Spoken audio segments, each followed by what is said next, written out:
The Optimist Show is about news, information, entertainment, and activism. Welcome to the Optimist Show podcast, and we want to welcome all of you wherever you are this time, and thank you very much for joining us as we continue to keep hope alive. The Optimist Show brings you the information as it is, and so we are glad to be with you today so that we can share together. Please like and share, subscribe to our channel, The Optimist Show, keeping hope alive.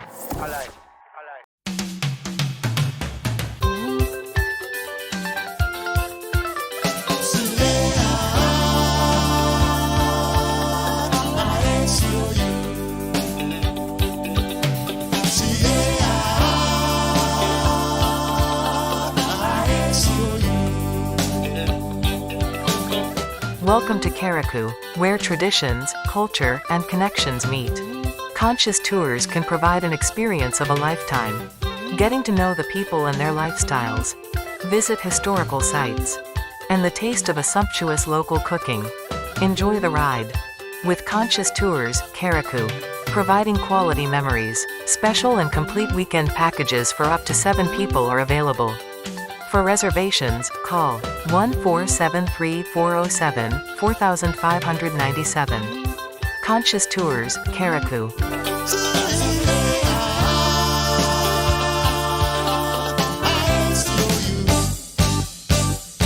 Well, let me say welcome again, and it's yet another opportunity that we have to engage, and we're bringing to you reliable information. And I'm Milton Coy. And this Optimist Show podcast will feature what has happened during the past Get Grenada Swimming Week, which was just about 2 weeks ago, a week or two ago. And I have online with me at this time Deb, who has always been, she has been here before, and who is the one behind this Get Grenada Swimming program. Deb, how are you doing? Good afternoon to you. Good. We're doing great over here. All is well. The swim week was good. We were happy with it. Lots of rain and sargassum at some of our beaches, but in the end, we ended up teaching over 600 people, and that includes Carriacou. We had about 33 turnout for Carriacou and about 15 for Petite Martinique. So a good turnout out there, and we're happy with the numbers considering the weather. Everything went well. We had on Grand Anne's Beach, we had one site that had 134 people coming. That was like way too many. That was almost too many, you know. It's a good problem to have. Yeah, I know. You have said you had to close down 2 of the sites because of sargassum. Tell us how serious was the sargassum problem where you had to close it down? It was for some of the beaches. It was like some of them stayed open, but they did it with the sargassum. They actually walked through the sargassum to get to the other side where it was clear enough that they could teach swim lessons. I know they did that on Telescope Beach, and there was another beach, yes, and in Corinth. At Grenada Marine. So they were teaching even in spite of really, really adverse conditions. So I was really proud of my site instructors, did great jobs in just managing, the sites and everything that was going on. They did a wonderful job. Okay, good, great. I visited the program here in Carriacou on one of the days, and I thought it was excellent. I mean, I saw the children and they were excited. The tutors and those, it was a very nice. I mean, I was not in the water, but I could feel the energy of the excitement, and I thought it was very, very, very good. So yes, I just want to really give a shout out to Sophia Ireland, who ran that site.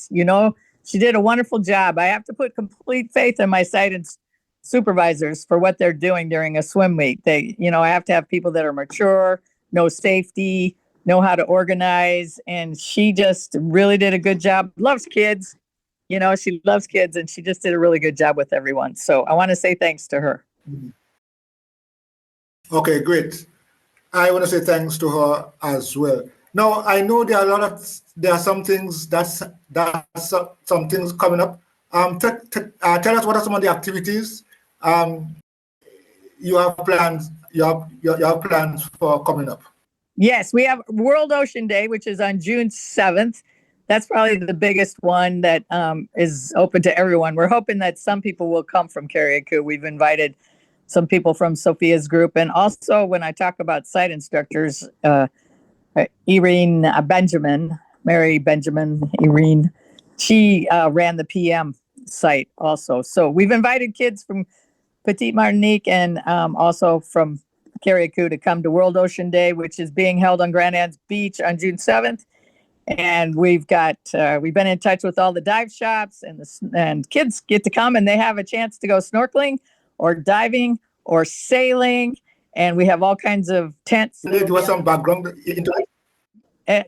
Just World Ocean Day is national, and it's just a celebration of the sea and all of the things associated with it. And so obviously, because we swim in the sea with our group, it's a big deal. We're going to kick off the day on June 7th with swim lessons from 9 to 11. And then the kids get to pick what kinds of activities they want to do for the day, whether it's snorkeling or diving or sailing, or there's just all kinds of water activities available for them. And then there's tents with things like first aid demonstrations and other things that are important to kids and adults alike. We did our first one last year. All the dive shops were really generous in just providing this support pro bono. They just did it for free, and there's a cost to the dive shops for having to do that. So they were super supportive, and it's just a collaborative effort.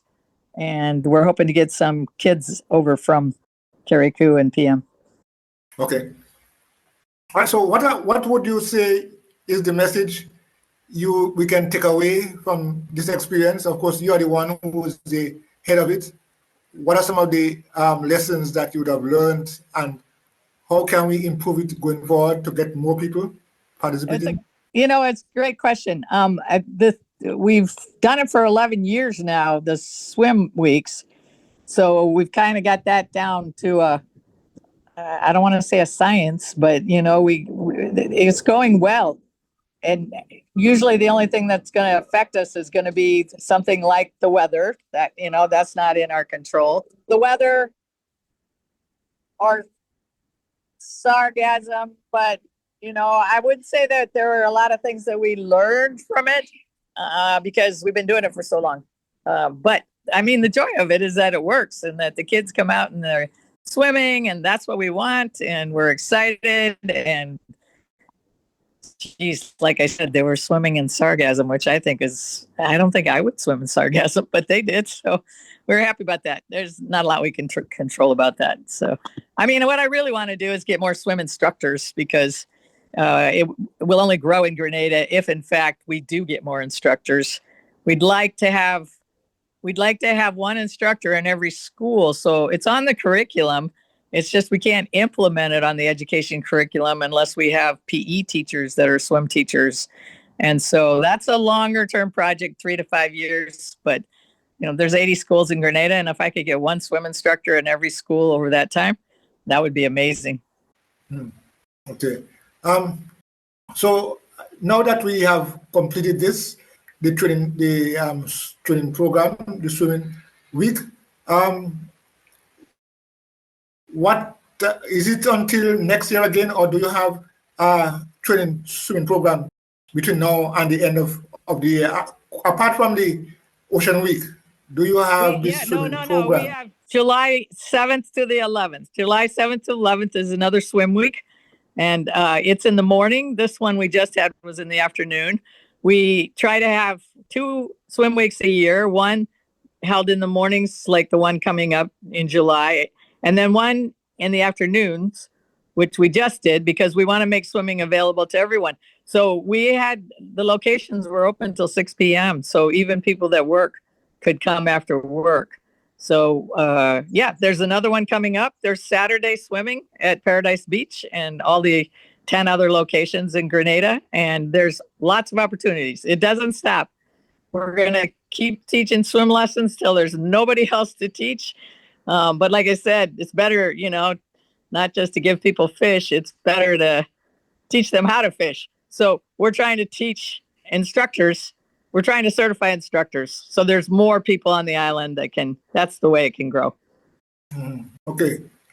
Instructors, so you would say that your number one need now is not to get people to come in to participate in the program or such, but your number one need now is to be able to have instructors, because when they come, they would need to be taught. And right, because we continue to grow, and that is, we'll probably teach 2,000. That's our goal, to teach 2,000 every year. But more important is sustainability. If we're going to have a culture in Grenada of swimmers, then we need to have more instructors to keep that moving and growing. And, we've taught a lot of people to swim. We figure it's about 10,000 now, but it's not enough. It's not enough on an island with 110,000 people. So there's always more to do. It's great. Okay. All right. Well, we look forward to you doing more. And of course, you're saying 10,000 is a small number. Well, I mean, I think everybody in Grenada, Carriacou and Petite Martinique should be able to swim or have an idea as to how to swim, because we are. And tell us again, as we close here, tell us again why it is important for us, all of us, to be able to learn to swim. What are the benefits? Well, I mean, we live on an island. So, we should be using our resources. It's not just for tourists. It's a great sport, not just for kids, it's for adults. Okay, it's the best exercise you can have as you grow older, because it's a non-contact sport, meaning you're not, even when you walk, you're still your knees and your joints and everything. But when you swim, that's an amazing exercise. It's what we call a life skill. All right. A life skill that you'll use forever. You may learn to play football or some of the other sports, netball, but that's not a life sport necessarily that you can continue on. But swimming is. If you take a week and learn to swim, oh my gosh, it can impact the rest of your life. It seriously can. And I'm not saying you're going to be a great swimmer in a week, but you will be waterproof.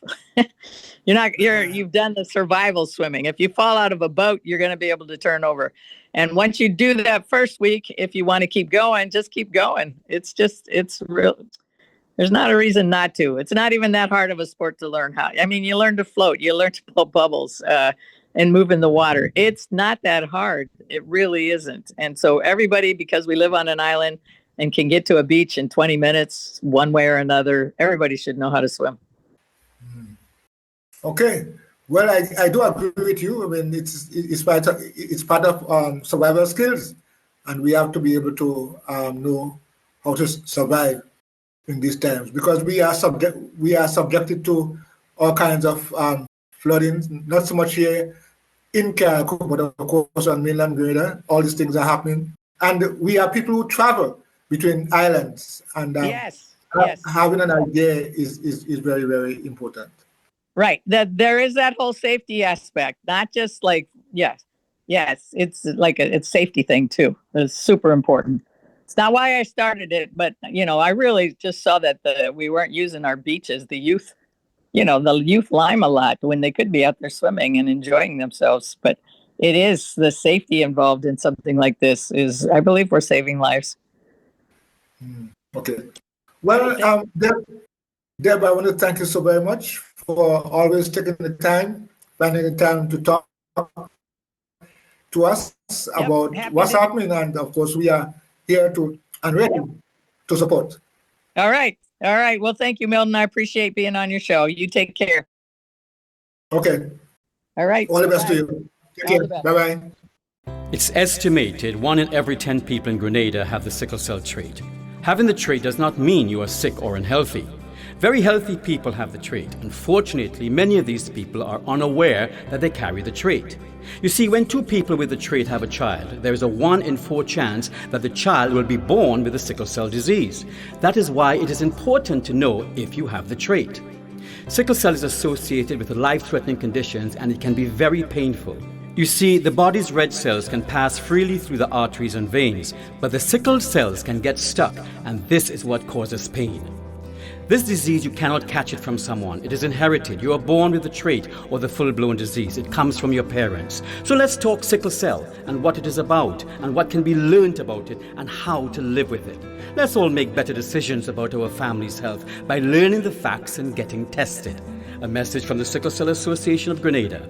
Please call 458-6399 or email us at grenadasc@gmail.com.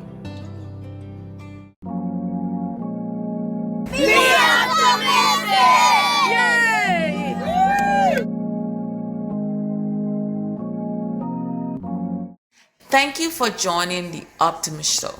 Please let us know what you think by leaving a comment and giving us a thumbs up and subscribing, and of course spreading the word. You can always rely on the Optimist Show to deliver accurate information, and guess what? I'll see you on the next show.